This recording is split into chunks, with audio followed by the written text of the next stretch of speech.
We're back, people, and today we're breaking down film on David Long, Miami Dolphins linebacker, and he had his best game of the season, his best game in his Dolphins career. He was dominant before his injury. He obviously had to go off late in the concussion protocol after colliding with Holland, but he was out here doing it all in many different ways.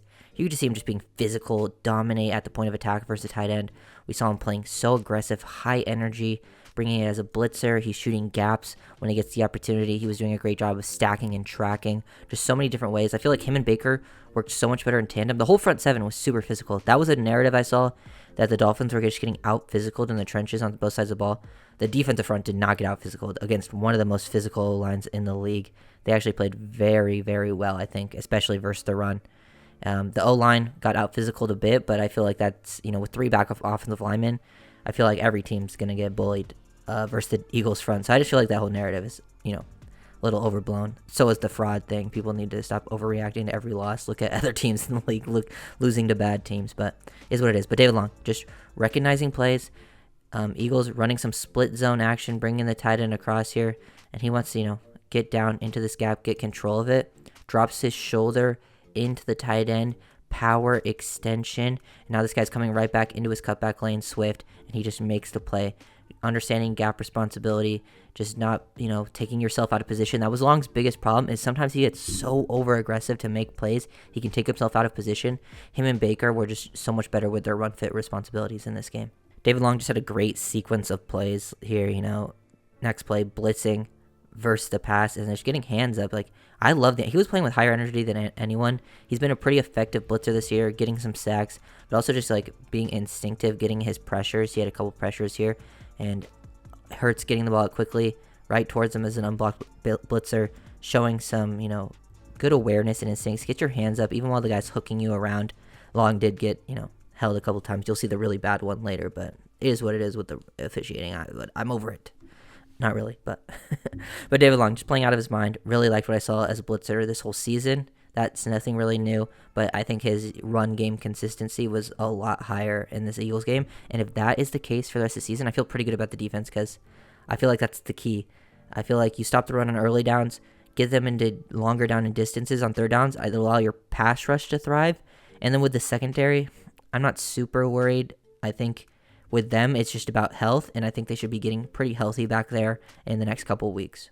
Here's one of the worst missed no calls. I know a lot of the calls the Dolphins did get, they were actually penalties that they committed, but it just was the thing that Eagles weren't getting those same penalties. You could see him shoot a gap when he gets super aggressive. This is as obvious as it gets. He does this all the time. He's responsible for this gap right here. He sees the space opening up. He just triggers downhill. He sees the center work to this double team, and he's like, I'm going to get downhill before this guy is able to get off and get me. And he gets underneath, dips that shoulder. The guy hooks him, holds him completely. He doesn't get held here. He meets Swift at the point of attack, or he makes him have to make a, more of a later move, or slows him down, and then everyone else can get there. But now Long's on the ground, and it makes everyone else get a cutback lane. He gets 7 yards on a play that should now be 1st and 20, because David Long does such a good job. His trigger, his processing is very, very fast, and I think that's just been a huge part. I feel like he's been a little bit underrated because of his inconsistency, and he could be in pass coverage. His coverage definitely needs to get better too, him and Baker.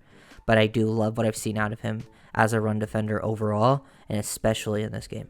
Getting out, making a screen, play versus the screen on the perimeter with the motion. He gets kind of pulled away from this, and then just recognizes what's going on here. So pretty good instincts, limiting this play from a big game. The motion pulls him down, being more of a mic over the middle. And then look what the Eagles do here. They pull the right tackle across, and they're keying these offensive linemen like this. So he sees this, but he doesn't get super over aggressive. He's just sort of working with it slowly, and then he sees the pass is coming, able to get out, see the screen, and then showing some good lateral range and making a nice open field tackle to limit this to only a 4-yard gain, because this is a good setup by the Eagles here. There's a lot of space to work with. If Kelsey gets a good block on Elliott, Long is basically all there is, and because he does get kicked out, and there's so much room, and Long just makes a great play to limit that to only 4 yards. I just love the plays I was seeing out of David Long. No matter the front, they could have been playing their tight front, their cheat front rush, whatever it was, versus the run, and he was just doing such a good job. This is when it's this type of front, usually when it's tight, the defensive tackles do a better job. And I feel like the Dolphins have struggled to stop the run when they go into a too hot a 2-eye and a 3-tech type thing. But here he just does an amazing job.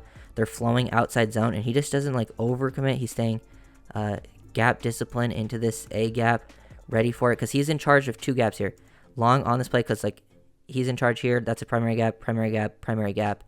He's in charge of here. He's in charge of here. So Long has this gap and this gap responsibility. So his primary gap is here, and he's waiting for Swift to commit into this, and 69 is about to reach him at the second level, and he's just anticipating. Look at this anticipation level to scrape over the top and fill this, because he feels the defensive tackle working into this gap, so he knows he's able to scrape over the top, anticipate what's going to happen, and Swift is working right back into it. That is a good play to, also throw that block off of him. That is high-level linebacker work that Long was making in these games.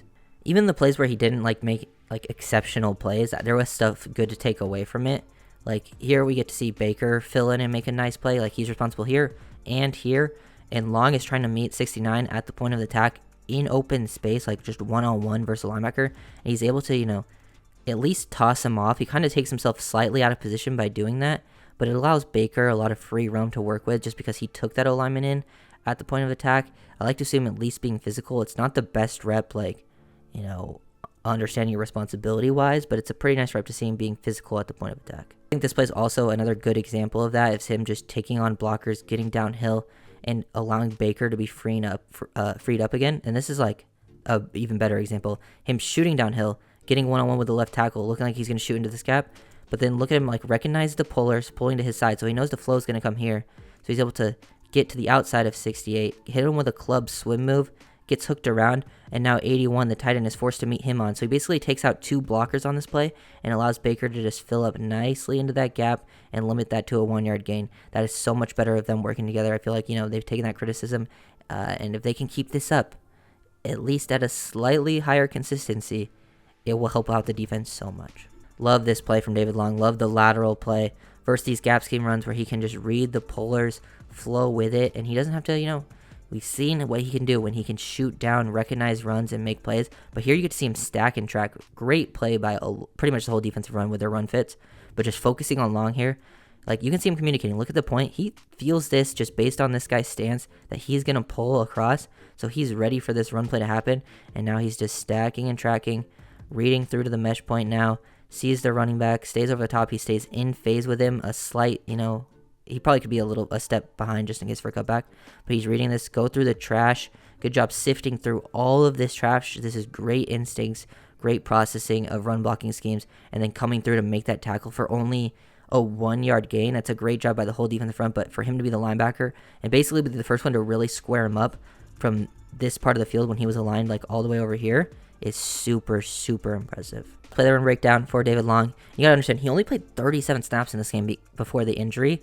So for him to make all these plays just in 37 snaps is insane. Doesn't get the tackle here. Just another example of him blitzing though, timing these things up, closing fast. Another time where he gets hooked around the neck. This one isn't as egregious because he lets go of it pretty quickly. They won't call these as much as long as you don't impede them too much. But that is even less. That's even more than what Julian Hill did, and they called it. So I mean, it is what it is. But just the blitz times it up well, and he's just got a really nice burst to him as well. He's not the biggest linebacker, but he has enough closing speed, get underneath, but that just kind of takes him off balance just enough to where he can't get the sack on Hurts, which is unfortunate, but allows everyone else to sort of rally to him and then get that sack. So that play is just really created by David Long being a disruptive playmaker in the backfield. Really nice to see this, just him working this with Wilkins' first stepping up into 78 to pull him, but then now working towards 65 late. So now 78 has to get his hands on, so it's too late for him to get David Long when he's that explosive to the point of attack. So really nice job setting up these blitzes, something they've been pretty good at all season long defensively. Just need to be more consistent. I think, the Eagles loss, it really sucks, but I think there was a lot of good promise to take away, especially defensively. Even though they gave up 31 points, I think there was definitely some good stuff that I think would help them build into the future. But can't take any team lightly. Even the Patriots next week, they just beat the Bills. We've seen, the Vikings just beat the Niners. Anyone can beat anyone.